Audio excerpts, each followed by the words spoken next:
مدینہ منورہ میں نجار کے چند وفود آئے۔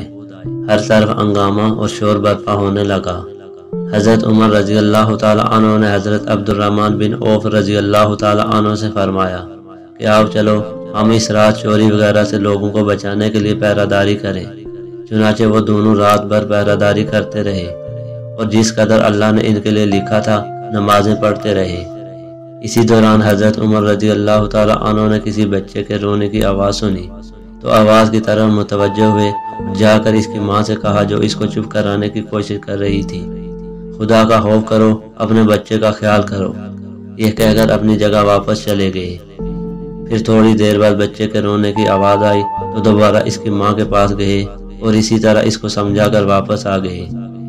رات کے آخری حصے میں اس بچے کے رونے کی پھر آواز آئی تو حضرت عمر رضی اللہ تعالیٰ عنہ اس بچے کی ماں کے پاس آئے اور سختی سے کہا کہ تیرا ناز ہو، لگتا ہے کہ تم بری ماں ہو، کیا بات ہے کہ تمہارا یہ بچہ ساری رات بے چین رہا؟ ماں نے پریشانی اور بھوک کے عالم میں جواب دیا کہ ہے اللہ کے بندے، تو نے مجھے آج کی رات پریشان کیا۔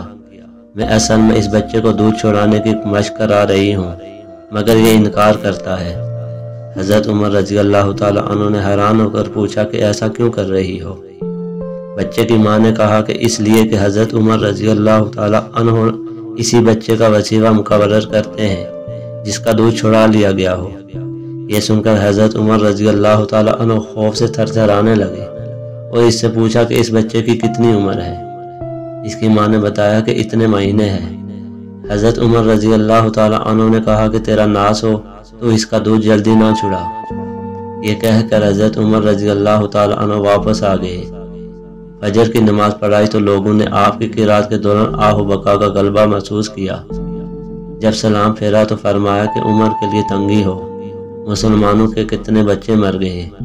اس کے بعد حالت اسلام میں پیدا ہونے والے ہر بچے کے لیے وظیفے کا حکم جاری فرمایا اور تمام علاقوں میں یہ فرمان نامہ لکھ کر بھیج دیا۔